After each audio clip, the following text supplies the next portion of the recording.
నమస్తే, welcome to TR Telugu రాజ్యం. యోగా గురు బాబా రామ్దేవ్ గురించి ప్రపంచవ్యాప్తంగా తెలియని ప్రజలంటూ ఉండరు. అందరికీ తెలుసు యోగా గురుగా ఆయన చాలా చాలా పాపులర్, ఫేమస్. మరి పతంజలి సంస్థల అధినేత యోగా గురు బాబా రామ్దేవ్పై కేరళలోని Palakkad court arrest warrant issue చేసింది. కోర్స్ గతంలో కూడా ఆయనపై చాలా కేసులు నమోదయ్యాయి ఆయన పతంజలి సంస్థలకు సంబంధించి. మరి ఈ నేపథ్యంలో ఆయనకు మొన్న ఫిబ్రవరి 1న ఖచ్చితంగా కోర్టుకు అటెండ్ అవ్వాలి అంటే ఆయన అటెండ్ కాలేదు అనేటువంటి విషయంపై పాలక్కడ్ చెందినటువంటి కోర్టు ఆయనపై అరెస్ట్ వారెంట్ ఇష్యూ చేసింది, NBW.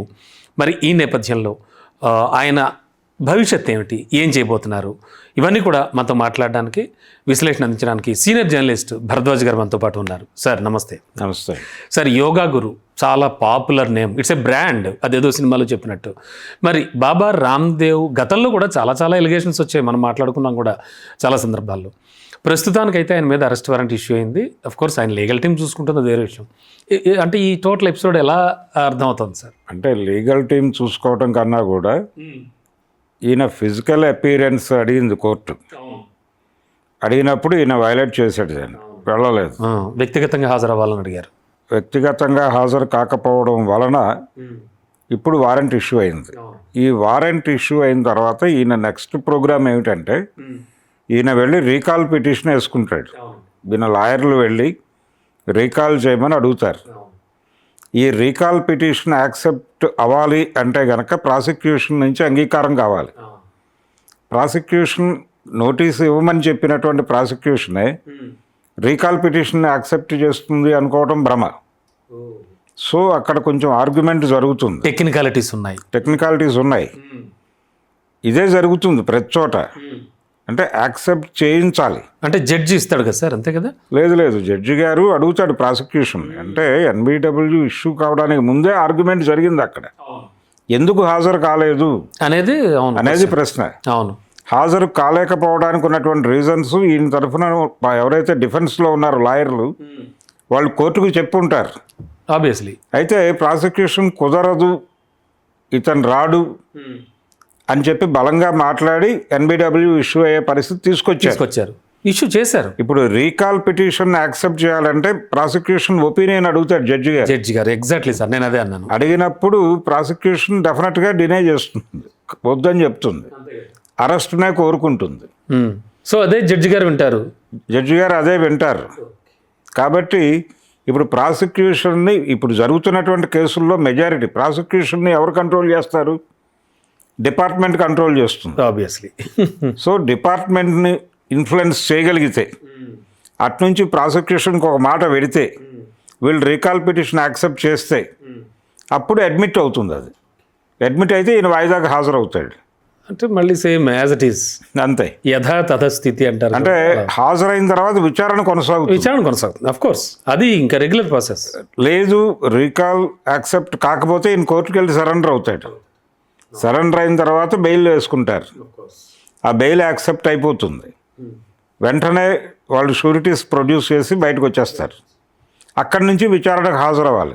మళ్ళీ ఎప్పుడు 2 వాయిదాలు మీరు మిస్ చేసినా తిరిగి NBW ఇష్యూ అయ్యే ప్రమాదం ఉంటుంది. ఓకే, 2 వాయిదాల వరకు సమయం ఉంటుంది. 2 వాయిదాలు అంటే పిటిషన్ వేసుకోవడానికి పిటిషన్ వేయకపోతే, అప్పుడు కూడా వేయకపోతే, అంటే నేను ఈ కారణాల చేత ఈ వాయిదాకి హాజరు కావటం లేదు అని చెప్పి కోర్టుకు ముందే విన్నవించుకోవాలి.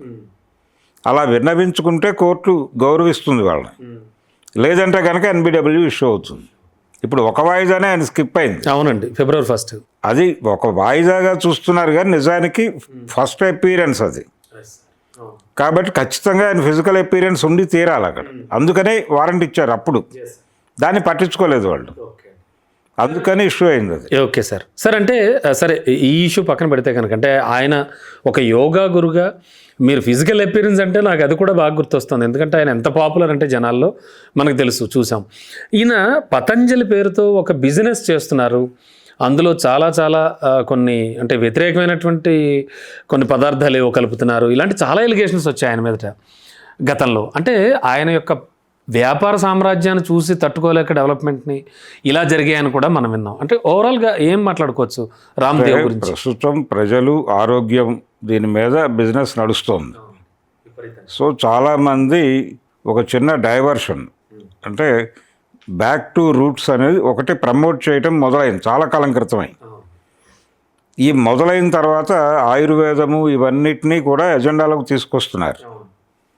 ఈ తీసుకొచ్చిన సందర్భంగా యోగా ఇవన్నీ ఏవైతే వదిలేస్తూ వచ్చారో వాటిని తిరిగి తీసుకురావడం ద్వారా ఆరోగ్యకరమైనటువంటి వాతావరణం కల్పించటం, యోగా డే జరపడం, ఇవన్నీ కూడా అందరూ కాన్షియస్గా చేస్తోంది.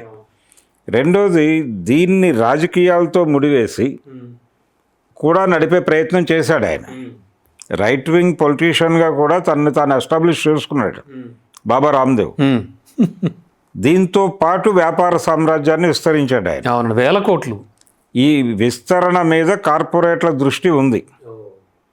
సో ఆయన మీద ఫైల్ అయినటువంటి కేసులు, అక్కడ కేరళలో పెట్టినటువంటి కంపెనీ తాలూకా వ్యవహారాలు, దివ్య ఫార్మసీకి సంబంధించి చూస్తే తిరిగి మళ్ళీ ఇదే అక్కడే ఉంటాం మనం. సో ఒక రాజీ జరగాల, ఈ రెండింటి మధ్య ఒక సమన్వయం జరగాలి. అందుకోసం ఈ కేసు చాలా చోట్ల జరిగింది. అది ఆంధ్రప్రదేశ్లో కూడా జరిగింది, తెలంగాణలో జరిగింది. ప్రతి చోట ఒక రాజీ జరగాలి.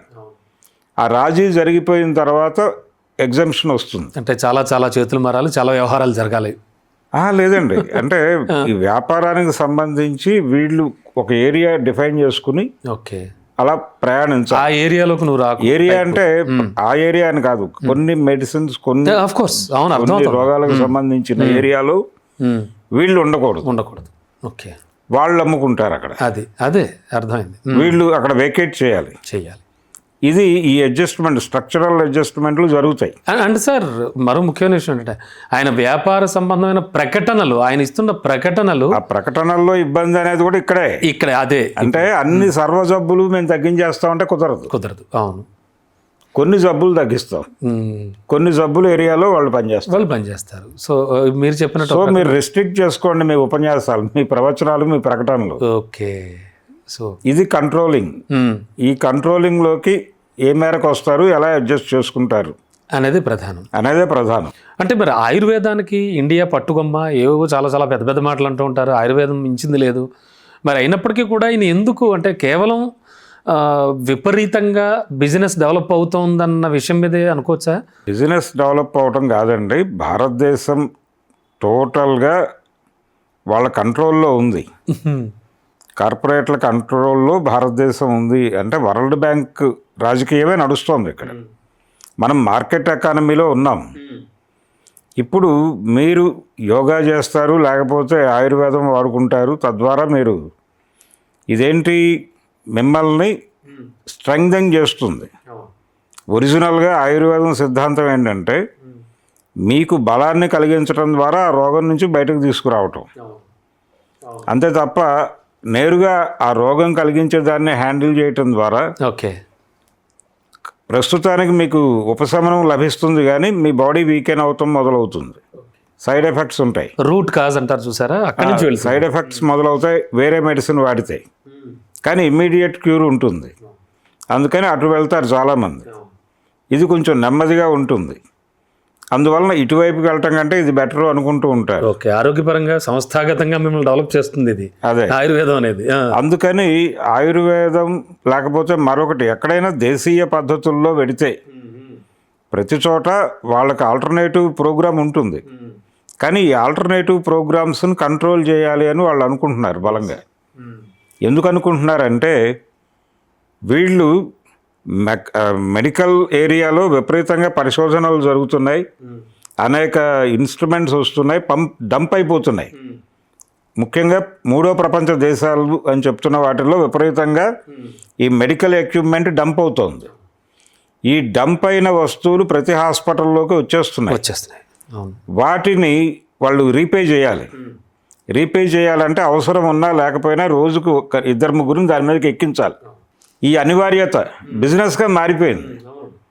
ఈ అనివార్యతలో నుంచి చాలా జరుగుతున్నాయి.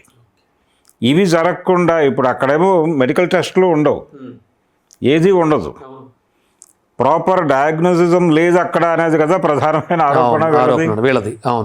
హోమియోపతి కావచ్చు, లేకపోతే ఆయుర్వేదం కావచ్చు, లేకపోతే యునానీ కావచ్చు, వీటిలో మీరు చెప్పినటువంటి కేస్ హిస్టరీ ఆధారంగానే ట్రీట్మెంట్ నడుస్తుంది. ఈ కేసు హిస్టరీల మీద కథ నడిస్తే కుదరదు అక్కడ.